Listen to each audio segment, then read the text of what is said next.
You're about 5 months into the debut of some of these new AI features, some of these new subscription tiers that you're testing out. Can you just update us on how that's going? So the tests are going really well. The product features are quite popular with users, and they work really well. The product itself is very tested. We're now trying to figure out what the price should be. We've never launched anything at this price point before. That's very premium focused. Small number of users will ever use this product. And so we've been iterating on what's the best way to position the product and explain it to them. What are you thinking about right now? Well, we tested $80 as the baseline price, and that did very well. Annually? No, monthly. Monthly, wow. Yeah, which is 2x our previous highest price point. We've tested prices all the way up to $375, and there's a broad range of where it might land. We'll see. That is extremely premium. Very premium. Yeah. Tell me about the $80, though. What will that entail if I am paying $80 a month? What am I getting out of it? So historically, Grindr's premium or paid tiers have given you access to more people. You would see more people based on how much you pay. Extra gets you 500 people. Unlimited gets you unlimited number of people. This one gives you a lot more information about the people you see. So on the profile, you have now AI-generated information about a person. We go through all your messages, and we create a short list of people you should be talking to and summaries of all the conversations that you've had with them, which is like a short list of kind of your prime targets. And then we also give you recommendations of people you should engage with based on what we know about you and we know about them. So it's a very different set of features that we have previously. Yeah, when you're testing out the different price points, what are you noticing about the way that people are, I don't know, the way that they're thinking about the stickiness of it, or just how receptive they are to it? I mean, does it change based on location? Well, this product is more sticky than other things we thought, or than we thought it would be, which is great. On the price point, now obviously there's elasticity between higher the price, less people try it, but there is also some no elasticity at the top because some people just don't care. And I think that's kind of part of this, like how many people do you want in the product versus how much revenue do you want to make from it in total. And for us, we've said publicly this is going to be the driver of revenue growth in 27 and 28. And so it's a balance of finding like what's the highest price point for the total number of users you want to be in the product. So when you think about the user base and you dig into those individuals that be willing to pay that price, what demographics come up? Are we talking about younger users, older users? Where does it fall? So Grindr released some demographic data last year in November. 46% of our users are under 29, so in the kind of 18 to 29 age range in the US. And their pay rates are actually quite low. But we like keeping it that way because we want them to have a really awesome experience in the free product. And then as users age, the pay rates increase significantly and kind of peak at that 40 plus age cohort.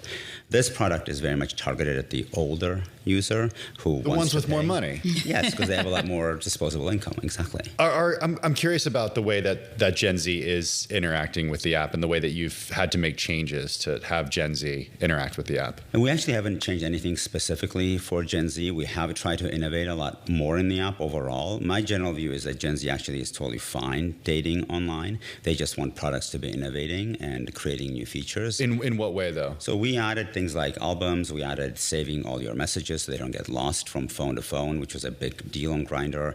We added ability to send pictures that disappear as soon as they arrive. Just a few examples of kind of what's happened. And I think people, 46% of our users are under 30. That's not even, like Gen Z is even bigger than that, but just that small cohort of Gen Z is 50% of the product. So we have no issues with getting Gen Z onto the product. It's actually, there's a ton of opportunity with the older user base to get them re-engaged with the product versus worrying about, hey, is Gen Z going to be coming to Grindr or not? So how are you thinking about AI? I mean, when you think about AI, is it something that you believe can meaningfully improve the dating experience, or do you think that too much AI will actually make that dating experience a little bit less lifelike, I should say? Look, we are a product that aims to connect people digitally so they can then meet in person, right? So we don't want the in-person thing going anywhere. That's ultimately the core of what Grindr is about. That said, density is an issue for all gay people because outside of New York, you don't have enough people to really match with. And if we can do better matches in a broader geography and people are more willing to take a risk on meeting somebody further away because they know a lot more about what that person's about, then I think AI really helps. So I think AI is going to be ultimately a big benefit to products like us. Obviously, there'll be some growing pain along the way because you'll make mistakes and things will happen that people don't expect, but ultimately users get to decide this kind of stuff. What about AI and coding? This is something you've talked a lot about. You've written a lot about it. You've communicated with investors a lot about it. The thing that struck me in your most recent earnings report last week was your talk about headcount and the way that you said you're going to end this year with, quote, meaningful fewer employees than we had originally planned. Give us the numbers here, the details, and why you're doing that. Is it AI? Well, AI has been incredible for coding. We have increased our eng productivity by minimum 2.5x, with a team only growing 15%. So it's like an incredible change. Now, I had an example that I got in my Slack this morning where an engineer saw a bug come in while he was walking his dog, told Devin, which is one of the AI coding tools we use, to go look at the bug. Devin looked at the bug, replicated the bug, wrote the code to fix the bug, and sent the engineer a message saying, hey, it's ready to be checked in. Do you want to go release it? All while he was still walking the dog. And a human being was walking the dog, not a robot yes, walking the dog. That's the only part of this equation that's missing. Okay. So does that mean fewer engineers? Well, I think we just need less people overall in the company. So we haven't fired anybody, but we're going to hire roughly 20 less engineers than we had planned this year because we are getting so much productivity from the team. Do you think you will fire or have any layoffs? I don't think so, not because of AI. I mean, we are always performance managing, but not because of AI. But we will grow slower than we would have otherwise.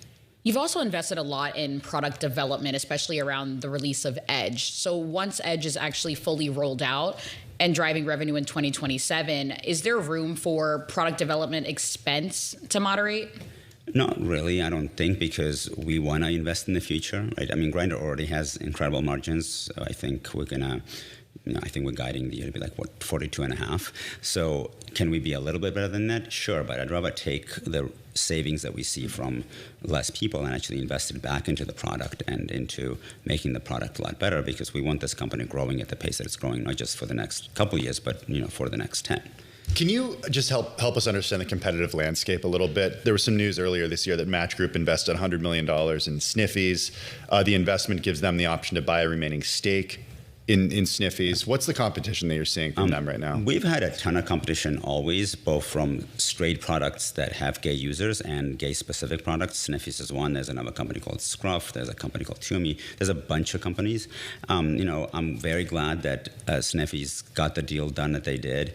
I think our success in the public market really helped Matchboard become more convinced in doing that deal, which is great for the ecosystem, but I don't really worry about competition very much. I focus on what we can do for the users and how to create a great experience. But does it show you that other products resonate for certain reasons with a specific demographic? Does it make you say, okay, well, wait, why is Sniffies working with this group? What can we adopt that they do and bring it into our app? I think Match tried to build a product for the gay user base themselves, and they failed, and then they decided to try to have an acquisition from somebody else. I think some of the stuff at Sniffies does make sense. Basically, Sniffies as a product started out because Craigslist shut down personals because of concerns around trafficking of people, and Sniffies replicated a lot of what that offered to the more kind of cruising audience, and that's the product that they have, and that there's an audience for that product, and it seems to work really well. And I mean, how are you thinking about market share scale? Do you foresee any acquisitions down the road? We are certainly open to acquisitions. I think if we do them, they'll probably be more adjacent to us versus specific to the core use case that we now offer, because we're pretty good at that already. But there are definitely areas that we've looked at. I mean, given that we're the biggest player, most things that are for sale come to us one way or the other, and we take a look at them. But things where we think we could, we, for example, know that health is a huge opportunity for scale and growth, and gay men's health is a unique kind of enterprise. And so if there is somebody that we might benefit from acquiring in that space, we'll be open to that, but we're not really actively pushing anything. But also, sorry, go ahead, Nora. What qualities would these companies have to possess? I think they need to be doing something that we're not doing and have some expertise and things that we don't yet know that we would otherwise have to figure out one way or the other. And we are a pretty lean organization. We kind of call that Grindr mode. We work pretty hard at Grindr. I don't think we're quite, say, Elon level, but we are more hardcore than not. And that's something that I think companies that we might look at would need to share. But again, that's very secondary. Like, we don't have a corp dev team. It's not something we're really in any way focused on. We're focused on the opportunity that we have in front of us and trying to grow that as much as we can.